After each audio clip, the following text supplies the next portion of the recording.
We are live. It is June 3rd, and this is Politics with Peyman and JP. Today, we will be discussing the technical recession.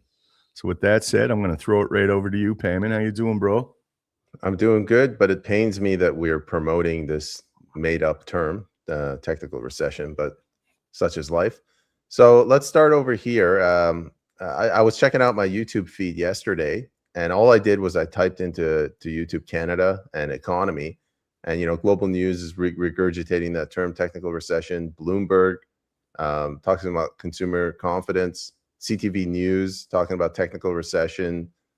Everything was about the economy. Like technical recession. Ben Mulrooney, I didn't even know he had a show. He's talking about recession. So this doesn't, if this was coming from the left against the right, I could understand it because the left has controlled the media for so long and they control the spin. But I'm wondering, like, where the hell is this coming from? Did the right finally get its act together? I just think it's indicative of how much the media is owned in Canada, even the alternative media. They use their terminologies. There's no such thing as a technical recession. There's a recession or there's not a recession. The fact that they qualify it with that, it just shows us in true light that it is controlled. They're coordinating their messaging. Yeah, it's the coordination. Like he could have called it a regulatory boondoggle, and they would have just kept pushing on it. And you're right, it's the media. But what I don't understand is why the media is turned on Carney, because Carney is the one that owns the media because he funds it. Because left and right isn't relevant. They're going to pass it back over to the right team soon here, and we're all going to think that we're back in better standing, and the agenda continues to go on. That's what I firmly believe. You're right, and I'm wondering who made that decision. Like is this some super banker somewhere? Is this BlackRock? Like who made that decision? Yeah, definitely. We would have to go to the head of the snake for that, and that, in my estimation, will be international finance or the oligarchy that controls those institutions. All right, I want to play a clip from House of Cards for people that have watched this show. It's they're having a discussion about how to confront the union, and these guys are congressmen, and he's like, we need a snappy catchphrase that we can corner them with, and I think it's relevant to what's happening with this technical recession thing. It makes Spinella the villain. Oh, for the love of God! Naturally, nothing works. It's organized labor. No, we need something that makes Spinella the villain. His lack of control, his inability. Disorganized labor. It's disorganized labor, plain and simple. When you've got angry teachers throwing bricks through congressmen's windows, you've got to blame the union leadership. We'll be beefing up the security for the entire leadership. And I strongly encourage Marty Spinella to keep his people in line. This is starting to look like disorganized labor. Do you really think Marty Spinella is to blame? Whether Mr. Spinella is behind this or not, he might want to tone down the rhetoric before disorganized labor turns into organized crime. So apologies to people who don't like Kevin Spacey's sexual proclivities, but what are your thoughts, JP? It reminds me of the Bahal Room. After that last Trump assassination, everyone was coordinating their messaging. Everyone I seen in alternative media, mainstream media, were talking about building the ballroom, which seemed to be about the last thing on the list of things you should say after someone tried to take a shot at the president. But I think that's very, very true. I think that's exactly how it works. These things are conceptualized, then they're implemented, and everyone does their part. No, you're absolutely right. You're spot on. It's coordinated messaging. And this is like the enemy of progress. We want to move to a society where we have more freedoms, where we're emphasizing the sovereignty of the individual. We want something like the Alberta independence movement to build something from the ground up. What these guys are saying, just because they happen to be on the right doesn't mean they're aligned with us. What they're saying is, sit down, shut up. Politics is a team sport. It's better to win ugly than lose nobly. People want something that's real. We could all see the synthetic nature of establishment politics, and that's what people hunger for. Look at Pierre Poilievre when he went on Joe Rogan and did the whole quintessential Canadian, we're just nice and we all get along up here bullshit. And he even said, like, no, I communicate with Carney frequently. I was just talking to him on my way to the show. It's like these guys are all friends, man. It's one big club, and we ain't in it, as George Carlin said. May he rest in peace. Coordinated messaging. I got another bag of goodies queued up. So this is Northern perspective. I know you jokingly call them naive perspective, but putting aside our feelings about them, here's the catchline. Mark Carney caught running from recession questions as media completely something. So they found a weak spot and they're attacking him on it. And tactically, I understand that makes sense. What I'm saying is strategically in the long run, I don't think this helps Canada. This just reinforces this belief that, if the best way to fix it is just to get the Liberals out and the Conservatives in. Yeah, I remember Chris Erickson, our co-host from PST, said one day that he thinks it was just a theory, a hypothesis, he said, but, maybe Poilievre's going to get right back in there after Carney does what he was brought to do. Because I don't get the impression that Mark Carney wants to be under all this political pressure. He never had any political aspirations. He was always profoundly aware that he's in the class above the politicians, and he was happy there. So, I think that's relevant. I want to bring this, again, I'll bring this up. Where were we? Peyman Ascari has no idea what he's doing. This is a gentleman by the name of Moose on the Loose, and a lot of people watch him. They tune into his show. He gives really good analysis of daily breakdown of news in Canada. Mark Nixon, Moose on the Loose. I think they're positioning themselves to do. Well, I know they're positioning themselves to do what the media did in the U.S. in the lead up to the 2024 election. So you had like Benny Johnson's, they're running cover for Trump, and they basically got him into power. And at the time, I thought that was really good. But in hindsight, all of this effort, we got Trump in, and he's not really that much different from the previous presidential candidates.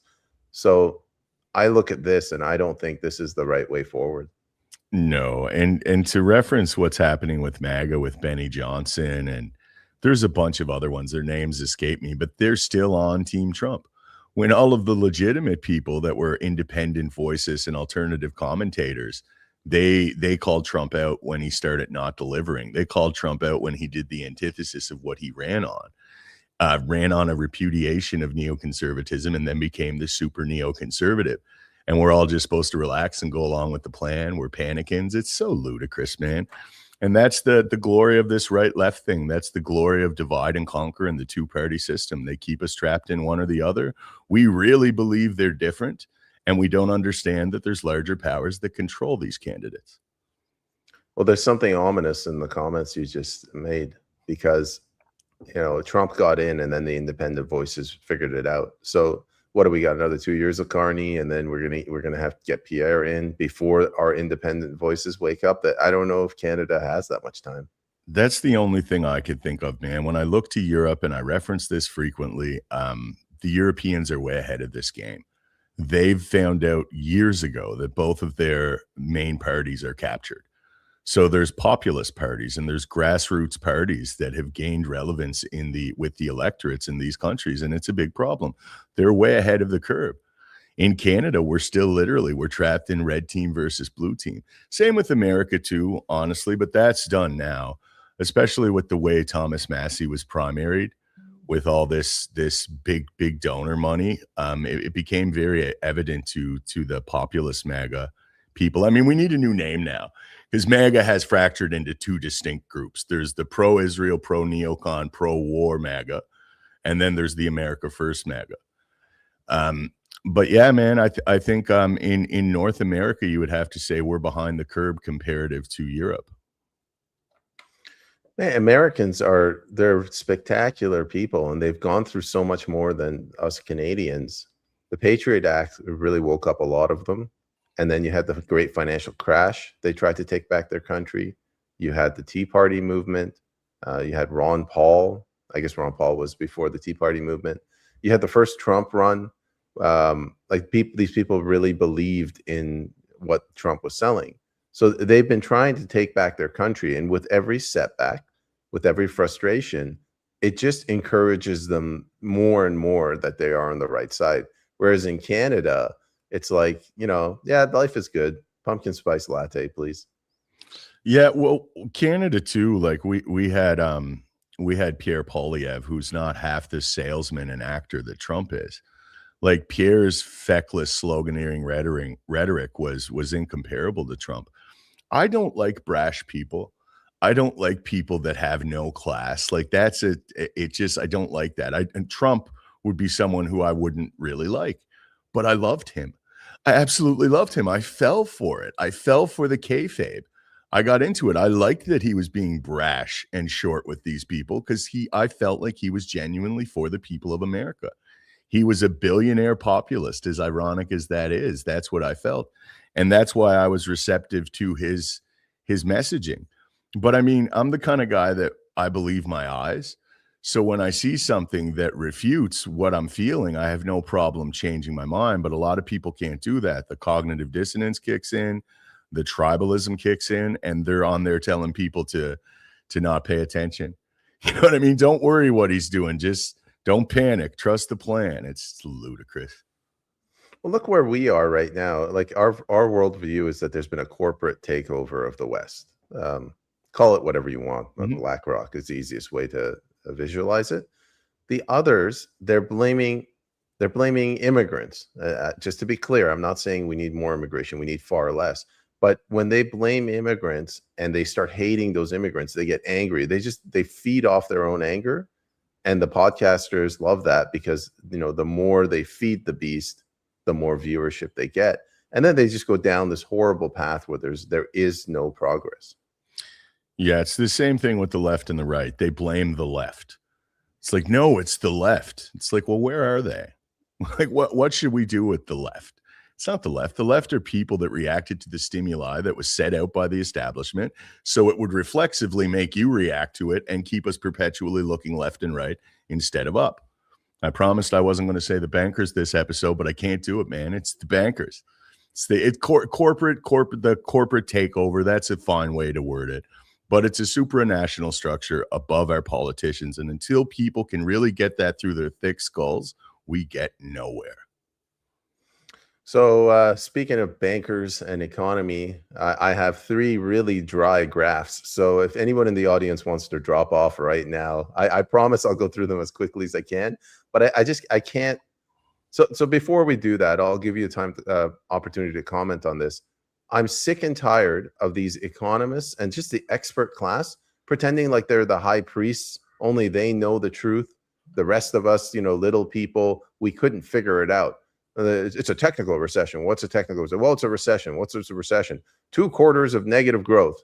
I feel like we've been sodomized for the last 15 years in Canada. Well, you're telling me the recession just came 24 hours ago?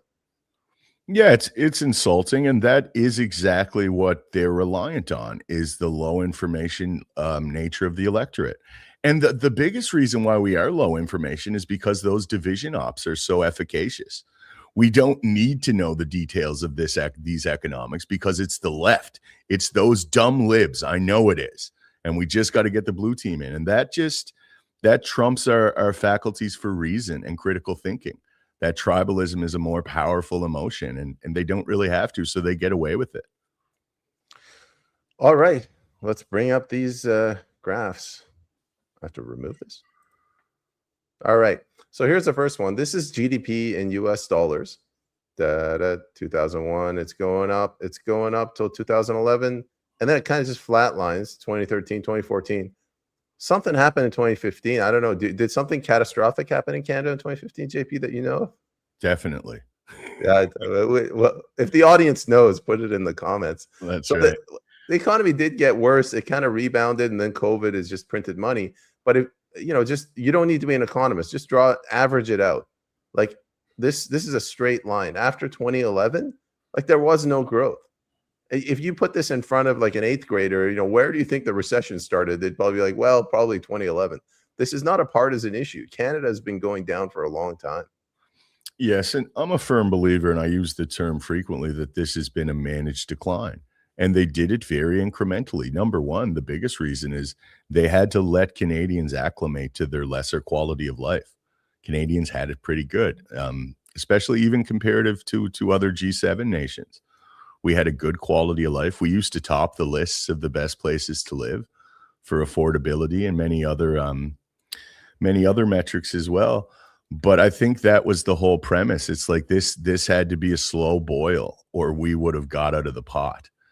And that's why it gradually went up like that. And at this point now, it's undeniable. And yet Canadians are now too divided to see past it.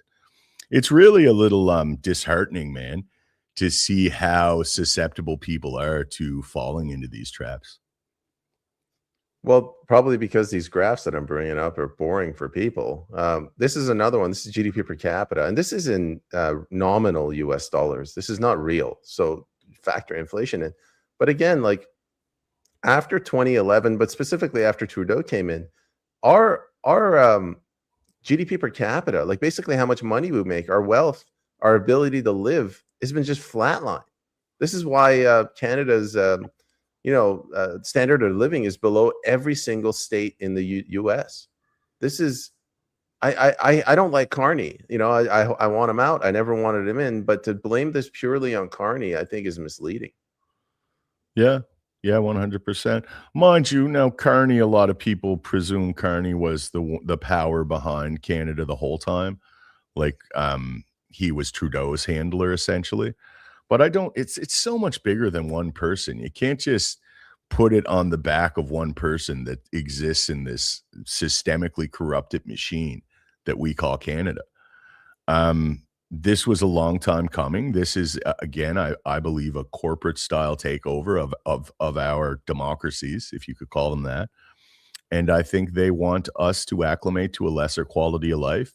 Now I think they want to transition our economy. So that's why, again, I use the term managed decline, because it's going to get to a point where it just crashes. I don't know if they're going to nationalize things, like they're going to nationalize housing. I keep looking at just in Nova Scotia at the apartment rentals, the way they're going up. Like I'm talking about insane, unsustainable growth.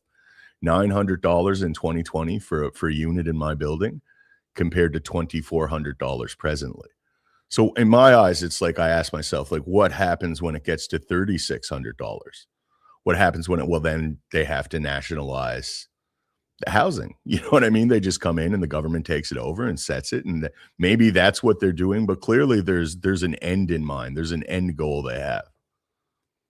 Man, I wish I could, I could express how much I agree with you that the nationalization of housing is in effect in BC.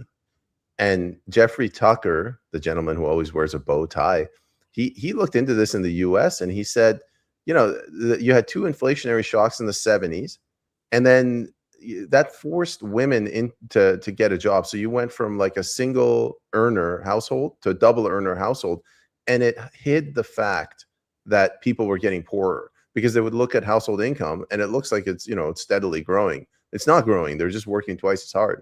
And then when when that family was broken apart and everybody was working twice as hard, they couldn't work any harder. Then all of a sudden now, by the 90s, people couldn't afford homes.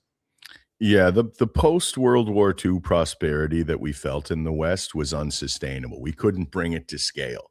And I think it peaked in the 90s, and I think they started to scramble and think, well, what are we going to do? And then, I don't know when the climate change thing started to get into it, which they've abandoned now for data centers. It's like I said, the climate change agenda and data centers served the same purpose from the elite standpoint, and that's the controlling of the populations. You can think of it as a theft. I mean, climate change, we need carbon capture. Every household give us $10,000. We need ecosystem services. Every household give us $10,000. Actually, we need AI data centers. Every household give us $10,000. And we just do it. It's like I said, where in the past people understood things more intuitively. Like I don't know what the T tax was, but I mean, they went to war for it. I think it was like 2% or something like that, because they understood the principle of it. And we don't now. And slowly we've been squeezed till now. I mean, the Fraser Institute put a study out saying that the average Canadian family spends 42 to 43% of their income. I shouldn't say spends, has it stolen by this regime. So I got another. This is the last graph I promised to everyone. This is from a world-renowned, famous economist, Mr. Dr. Peyman Asghari. There you go. I made this graph a long time ago. Let's see if we can blow this up. So our federal debt per capita, every person owes 30 grand federal debt. Federal per provincial, we owe 50,000. Federal, provincial, household, and I guess commercial, 124,000. So every person has to pay twice as much in debt than they make. Like this is the story of Canada to me, not the technical recession. Yeah, I agree, man. It's I believe too, don't quote me on this, but I believe we have the highest household debt in the G7. Well, it's at least something to be proud of. Yeah, we're number one in something. Yeah, the debt is a big issue. And going back to how we started, this whole what you call red team, blue team, left versus right, get behind your team captain. And if you blame the other side, you kind of downplay the scale of the problem. To me, the scale of the problem started in 1968 with Pierre Trudeau, when they started packing people into the cities and started taxing their labor to get loans at interest. And we've been killing ourselves ever since. Yes, and at that exact same point, we started the slow process, because it was a gradual process of the deindustrialization of Canada. And all of these small towns, my hometown, Sydney, Nova Scotia being one of them, were deindustrialized by the late 80s, early 90s entirely. The mines closed, the steel plants closed, any factories closed, the fisheries faced setbacks. Didn't know what was going to be the effect or the effect of all of their policies. Of course they knew that, just like with the weaponized mass migration. A lot of people say, well, they did it because the birth rates plummeted. It's like, no, they've accomplished multiple objectives by doing this. Number one being they balkanized Canada. They're always thinking of reflexivity because they're left-right grift, man. They've been running this for a very long time. And everything functions within these dialectics. So they knew that radical demographic shifts in combination with anti-white rhetoric was going to make white people become identitarianistic. And we were going to see more chaos, more civil strife. Exactly what they require to transition our economy to whatever it is they have in mind. Was your experience in like middle school and elementary school the same as mine? My social studies teacher would get to the front of the class and she would say, this is how societies evolve. First, you have a rural agrarian society, and then you industrialize. And then finally, you go to, commerce and business and services. And as a kid, you believe everything your teacher says. Now looking back, like that's how they rolled out deindustrialization. Why do we need a factory when we can have law firms on every corner? And all of it was predicated on globalization. So we're going to because we still need goods. So we're going to do the manufacturing in other countries, and our countries are going to be focusing on the financialization aspects, loaning money, banking, all of the trade aspects. I mean, that's clearly maybe that was their genuine intention, but somewhere along the line, they realized this isn't going to work. And we're in this mess presently. JP, you're spot on. And this is what we want the audience to take away from this episode. This recession didn't start under Carney's watch. This recession is a symptom, well, whatever you want to call the destruction of our economy, is a symptom of globalism. This deindustrialization and turning basically the West into a bank is what's led to this situation. Yeah, 100%. It's much bigger than the left and right. It's much bigger than Carney or Polyev. It's even much bigger than Donald Trump or Vladimir Putin or Xi Jinping. I firmly believe, and again, I'll qualify this as conjecture, but I believe there's a supranational power structure above our governments, and they've been implementing a long-term agenda. And they do it under the framings of Malthusianism.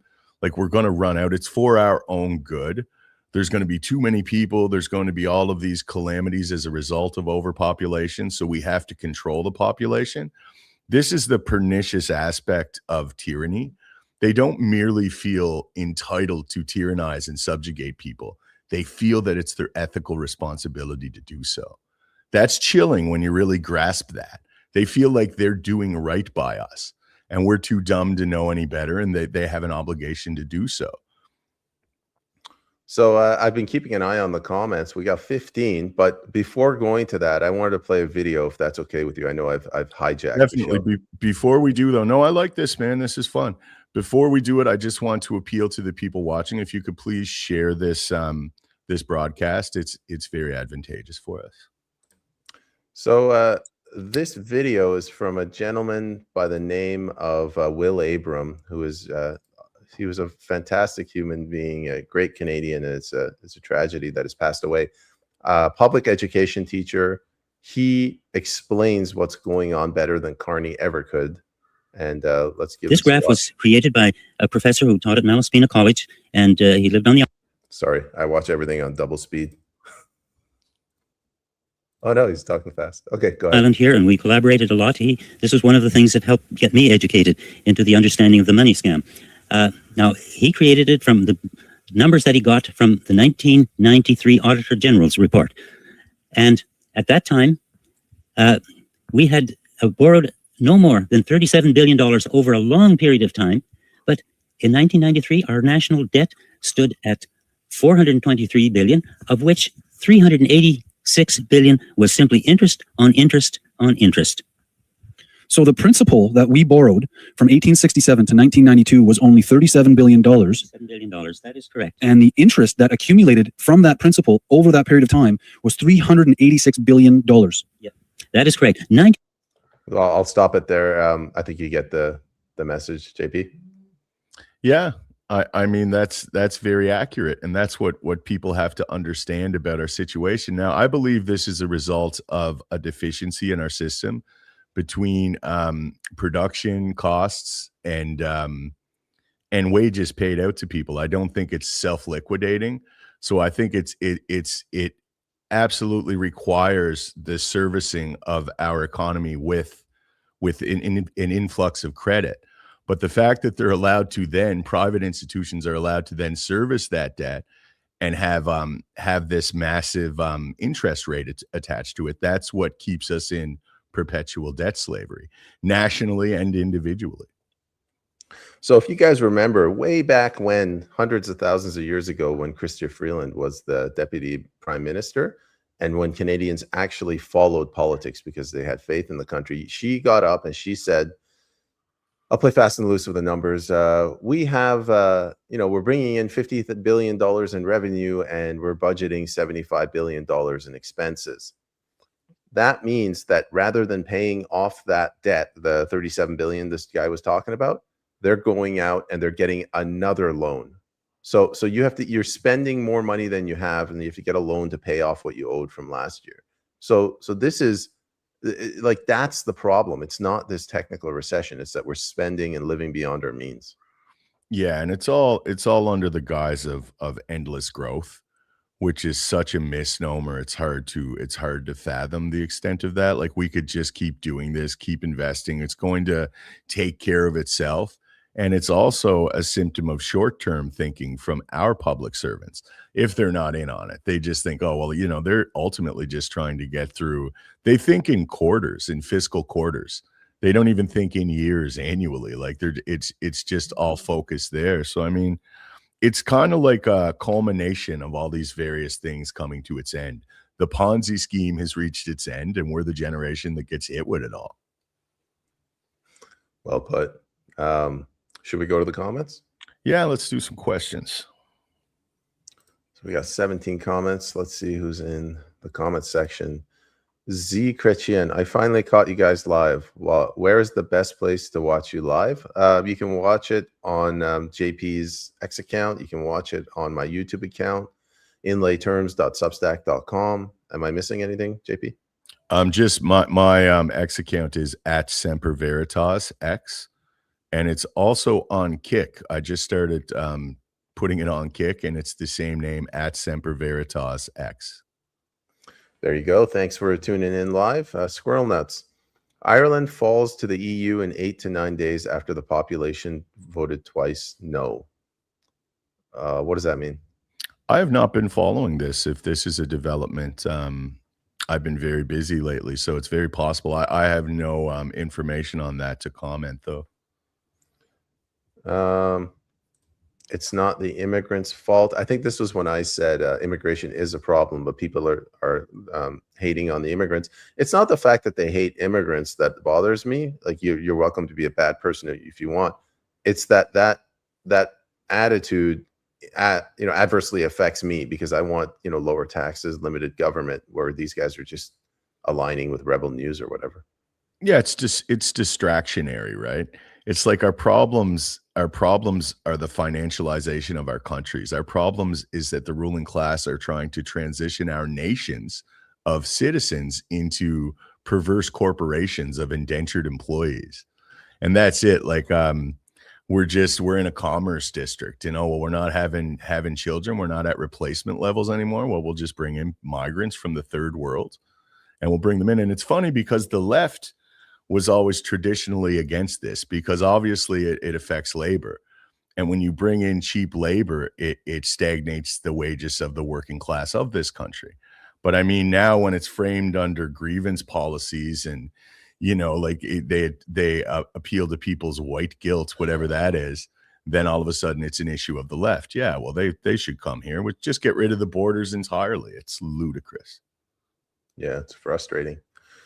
Squirrel Nuts says exactly, Peyman. I love it when somebody agrees with me, so thank you. Squirrel Nuts, we all went to the same schools, but these people somehow figure they are smarter. Yeah, I think that was in reference to the expert class, like the high priests. I have zero faith in these experts. Economists are no exception. If anything, they're the worst. Yeah, it's like you see this in every field, right? There's like gatekeepers too. Like they don't want regular people figuring out the secrets. So they gatekeep a lot of it. And they do it with some of the complexity of the terminology. Now, I'm aware that you have to understand specific terminology to delve into any area, but this stuff could be explained to anyone using layman's terms. You really can explain economics. You can explain all of these various things to the people, but they don't want to do that. And another quick point I have to make is that used to be the role of the media. Like that was the premise of it. The fourth estate, there to condense the complexity of a lot of these economic policies and present it to the population in a digestible summation that they could understand and therefore use to make an informed decision. When was the last time we've seen that? I don't believe we've ever seen that. The media was always a function of the establishment. It was always used to spin it their way, just like the theme of the episode, technical recession. Just the fact that they put that qualifier on it goes to show you everything you need to know. No, I agree. It's an abdication of responsibility. Derek Sittler says in all caps, Justin Trudeau got elected as prime minister. I mean, no disagreement there. I don't know what you were yelling about. That was the 2015 when you were like, what happened in 2015? And yeah. I was like, I don't know, man. What happened? Oh, yeah, that's right. It totally it passed by me. I was totally unaware of that. But thanks, Derek. Squirrel Nuts, Canada has been in a recession since 1989. Fact. I mean, I think this was again a gradual process. I think we were probably on the trajectory potentially before then. You take it back to Trudeau getting in. That was when the agenda started to really shift. And I mean, that's when you started to see all the changes in our culture in America too. That's when you've seen the liberalization of the marriage laws. That's when you've seen more people starting to move away from Christ and God and interpret life in their own way in a secular regard. Peace and love, all that stuff kicked in. The psyops went into overdrive. The unrest politically in America in the 1960s is hard to fathom. I recommend people read up on that a little bit because it's wild how tumultuous that decade truly was. I know we're not supposed to beat up on the boomers, but imagine in like 1,000 years, historians, they're trying to understand what the hell happened in the world in the 1960s. In Canada, if you look at like everything just blew up, the budget, the spending, the inflation, the 60s to the 80s under Trudeau, they were a horrible period. And I can only imagine what the parents, the World War II generation, must have thought.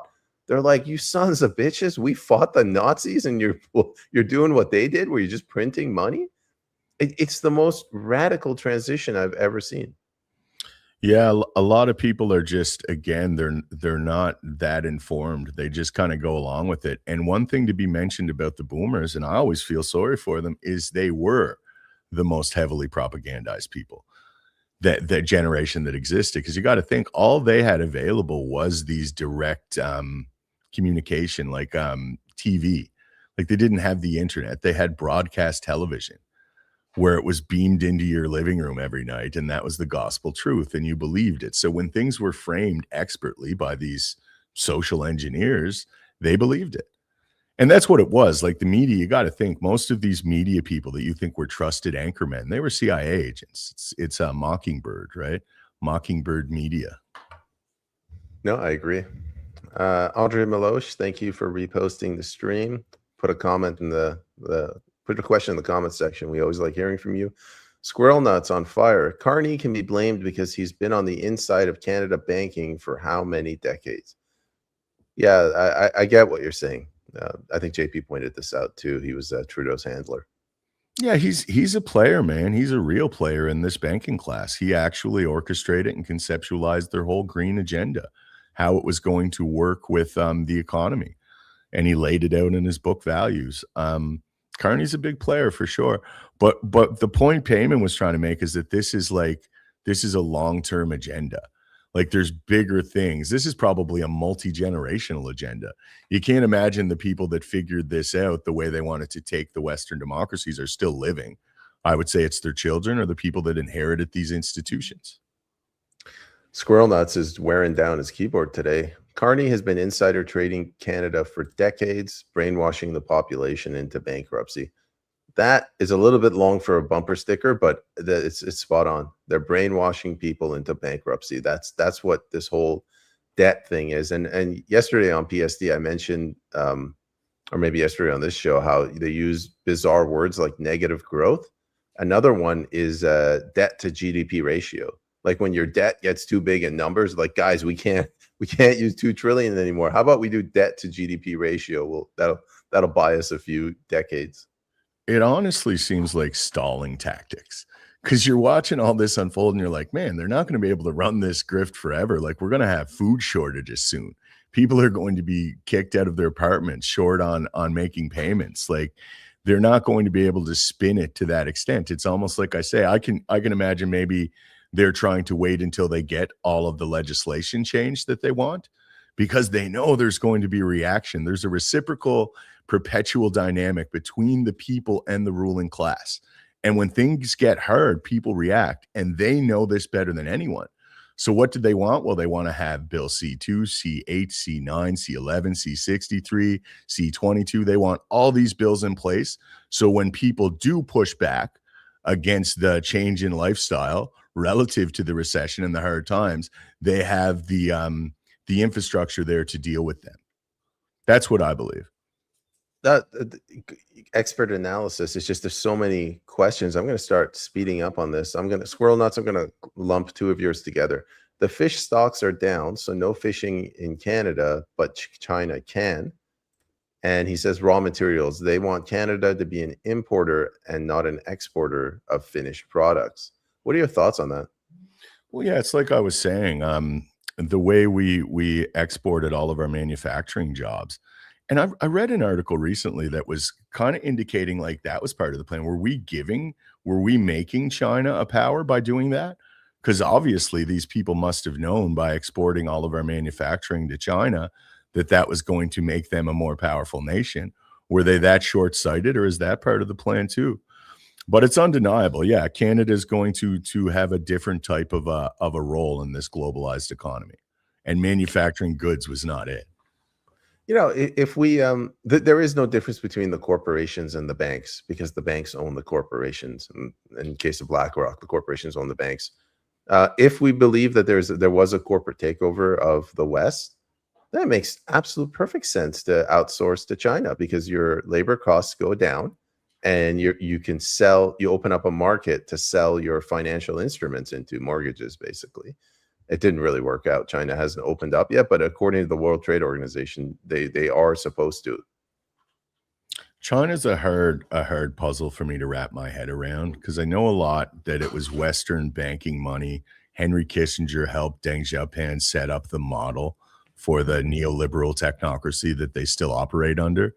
But I wonder if Xi Jinping didn't distance himself somehow, didn't take sovereignty back in some way, because it doesn't seem like they're still cooperating with Western banking power. So it's really hard for me to make sense of that presently. Yeah, they're still holding out. The attacks, the rhetoric on China, it's decreased somewhat. So if you go back like 10, 15 years under the Obama era, they were talking about how, China manipulates their currency, they peg it to the dollar. Like, they were much more vocal. Whereas now, as China has become a little bit more powerful, they're more sensitive to, insulting China. Yeah, which they would be, right? Just think of yourself, if you're kind of picking on or insulting a little guy, and then he gets jacked, you're going to be a little more respectful when you're referring to him in the future, right? Hey, we're pals, you and I, eh? Yeah, might makes right. Derek Sittler, this globalist plan has been set in motion from Papa Trudeau's time in power. Yeah, the Fabian socialists, they got in, they knew exactly what they were doing, and they hit the ground running. Just look at the budget of Canada. It blew up. Like, everything went to shit after Trudeau. And it boggles my mind.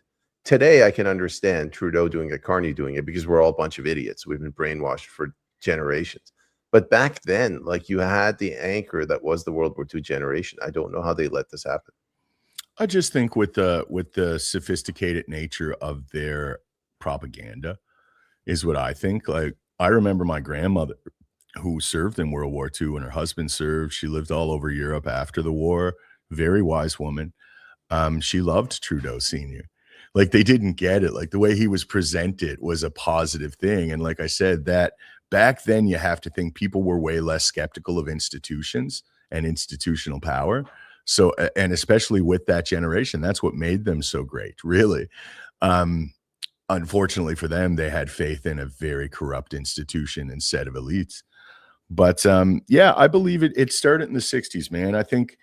I think there was something that happened in America in 1963. And after that happened, I think it was just balls to the wall. You could look at this too. There was a Papa Trudeau in most of the Western democracies in the late 60s, early 70s, implementing this exact same set of policies, these degrowth policies and deindustrialization right across the West. And that's what I say to lend credence to my assertion that there is an external power structure. We're in a Western empire, not with a bunch of individual nation states. It's because what are the odds of this occurring everywhere at the same time? All of these unpopular and detrimental policies. Even look right now, digital IDs, mass migration, all of the climate grift stuff. No one was asking for this. No one was asking for the censorship that's coming, but we're getting it. It's not coming from the people. It's coming from a top-down apparatus. Let's can chug along. Michael Adamson, loyal viewer. Hello, sir. We are not living beyond our means. It's the monetary policy. And yes, the tough system of the institutional minds is weak. Yes, though the system of the institutional minds is weak. It's a bit of both, but I see where you're going with that. So for every single dollar, we have to beg it from the central banks, and we have to pay a penalty on it. They call it interest. That doesn't help. But we're leveraging future generations to live comfortably today. Our ruling class is under the current set of monetary standards. And that's what people say, like, our present system is predicated on scarcity from a competitive standpoint, from everything. So, I mean, if we could have an abundance, like, there would be no problem. Like with Douglas Social Credit, for instance, there's a national dividend that would be, it's not a UBI. It doesn't function as a UBI. It's a national dividend that would help with national discounts. So we could have a that live in an abundance. Like there's more than enough for people, and not in some kind of Marxist way we have to take from them. We just have to get rid of the deficiency in the market. And that's this deficiency between production costs and salaries. Another comment from Michael Adamson: the ruling class does not exist. It's a thought system. Yeah, it's a bit of an abstract comment. So I guess we would have to flesh it out on an interview, you and I. You could say it doesn't exist, but I think there is a series of systems like corporations. They're publicly traded. You could say it's a thought system in that any one of us, JP and myself, if we had enough money, we could buy shares and we would enter into that sort of ruling class, and then we lose our money, we leave the ruling class. Yeah, I'm not sure what he says there. There's definitely a ruling class, and there's definitely nepotism. Nepotism exists. I would say it's familial. I would say at the top, it's the families that set it up. The families that rigged the game, I would say their descendants still have some semblance of power. Would it be a different ruling class if that's the point he's making? Of course, yeah. It's the thought system and the ideas that would facilitate this and necessitate a ruling class emerging. But yeah, there is a ruling class. It does exist. Michael Adamson confirms that the recession began in 1989. Things have just been getting worse and worse. But just to be clear, in 1989, that was a technical recession, not a recession. Or was it a real recession? And now it's a technical recession. It's a real one, yeah. Now we're entering the realm of technicality. Here's when does an economist become a communist? I would say right after receiving their degree. JP. I can't do the communist thing, man. You want to call these guys fascists? I'm all in, but I can't do the kind. I used to be guilty of it. I used to tell people, wake up, Canada, and smell the communism. This is nothing even remotely similar to communism that's happening.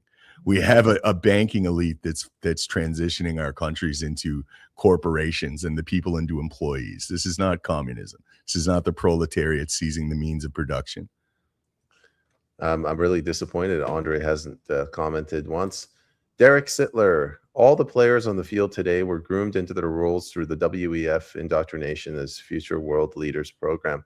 It's a filtering system. It's not perfect. It's not official. Like they don't have an application process where you apply, but they have their feelers out there, and another example in my riding in West Vancouver, Patrick Weiler, he was groomed by the previous Liberal Party candidate. She brought him under her wing, groomed him or trained him, and then the party gave the endorsement. That's a continuation of ideology. That's one way to ensure you know what I'm saying. Yeah, I believe they're under the tutelage of people above them, and they're groomed for this roles. They're probably picked young in university. They're picked probably based on psychological profiles and a lot of other things, and they're groomed for these roles. I firmly believe that. No one could convince me otherwise. And it's funny because you look back before the WEF was a thing, there was like the Bilderberg meetings. I still think they go on. It's a clandestine meeting between heads of industry and corporate players and bankers and all that. But people like Alex Jones and all kinds of alternative media would find out where they were having their annual meeting, and they would go there and they would stand outside the gates and watch these different power players going in and out. So then I think maybe they just said, hey, let's just do it publicly, the WEF. Because I mean, they must be getting emboldened now that their propaganda is so efficacious that we're not going to say anything. Because when people call me a conspiracy theorist about some of the things I say, I direct them to YouTube and look at some of these WEF presentations, because they get right up on stage and tell you what they want to do to humanity and how specifically they're going to subjugate you. So it's pretty wild that people have still not caught on. Michael Adamson again. Globalization is the corporate takeover. China is 100% IMF Rockefeller. Xi is Mao 2.0. They are Western puppet regime. I kind of see it differently. I see they're the last people that have walled off their economy, and they're not letting the West in. But I don't think they're going to win that war. It's a possibility. what Michael's saying. I thought this was a possibility relative to what I learned about Deng Xiaoping and how Western money set up modern China, and then how Western interests exported all of our industry over there, all of our manufacturing, which was going to further bolster the Chinese economy. I don't know. I wouldn't make a claim like that with certitude. I would qualify it as conjecture. But sure, man, he could be right. This might just be one big inside game. Derek Sittler, Kissinger was the biggest proponent for globalism in early times. There is one swamp monster that was recruited early, and they made him sort of like a lieutenant of the globalist order. Well, he rationalized a lot of this stuff too, like realpolitik. It's like nations don't operate in the realms of morals. Like they're able to do whatever they have to do for the people of the nation. It was just a cheap rationalization for the immoral things they were doing. Yeah, he's not a good guy. Here's an easy comment. Squirrel nuts. We have a guy that didn't live in our country as Prime Minister of Canada. They parachuted this guy in, and Canadians were completely okay with it. He had 3 different passports. He didn't live here. He was a central banker. He's a billionaire. These are all red flags, but people threw caution to the wind. Some of the video clips that came out too with him saying disparaging things about Canada. Like, I've never considered myself a Canadian. I've always considered myself a European. In the past, that would have excluded him from consideration. It's like, you really just said that? Like, of course you're not going to run for Canada. But again, he also said when asked about if he was going to run for Canadian office many years ago, he said, yeah, maybe I'll just be a clown. Maybe I'll join the circus and be a clown. You guys want me to join the circus? Carney knows what he is, and he knows he's above politics. Carney was told by his overlords that he had to come over and take charge. I firmly believe that. No one could convince me otherwise. They threatened his family. You will become the most powerful man in Canada, and you will receive a big salary. He knows who he works for, though, bro. They all do. No. Slightly bent. We got a new viewer. Good morning, fellas. Good morning, sir. Good morning. What's this one from Squirrel Nuts? I'd like to follow them out on stages and debate them right then and now about what they are spewing. I'm guessing he's talking about the politicians. They're really, really clever, though. If you try to corner a politician, they're not as stupid as you think. I think they're coached really well. It's just that the whole, like, it's almost like the way you would have to do it, you would have to hide and then approach them quick and try to get a statement. And you look nuts just by the very nature of that. So you lose in that framing. And they're way too intelligent to sit down with a true alternative voice. You won't see these people, any of these politicians, go on a real show or sit down with a real journalist. Only puppets of this power structure. When I was at the PPC, Maxime Bernier's campaign manager, I kept sending him links, and I'm like, can you share this? Can you tweet this? And then one day he pulled me aside. He's like, listen, Peyman, whatever you send us, we have to vet and triple check and make sure that we know everything about it so that we don't get called out on it. So they are very careful. Absolutely. Yeah, that's the name of the game. And it's unfortunate that, and I don't believe it has to be like that, but in its current incarnation, we have to operate like that because their biggest way is to defame you and to discredit you. That's the best way they keep people, outsiders, from getting in, is they'll hit you with one stick or another. You're a racist, you're a white supremacist, you're some kind of a denialist of something, one part of their orthodoxy you've denied, so you're bad news. I got a Squirrel Nuts, if you want to debate them on stage, I got this piece of advice from a former journalist, and he goes, when you ask a politician a question, you have to ask them a question knowing what their answer is going to be so that you have a follow-up question ready to hammer them on that. Yeah, politicians do what I do when I'm answering questions, and I answer the question that I want it to be asked, not the question that people ask me. I do it I don't mean to do that. It's not me trying to be tactical. I just can't help myself. It's like I'm greedy in that way with the topics of conversation. I want to take it where I'm going to take it, and I'm going to do it shamelessly. All right. Well, that's all she wrote for comments. was a good episode. I will appeal now if I could get, we've got about 80 people watching. If you guys could please share the stream, it's very helpful for us. And with that said, Peyman, do you have any parting words? Yeah, if you guys liked what you heard today, consider sharing the episode. We're trying to have a little bit deeper conversation in Canada than the other podcasters. Yeah, we're trying to look past the spin. But with that said, we'll see you guys tomorrow. And we do this every Monday to Thursday, 9 a.m. Eastern. Cheers, guys.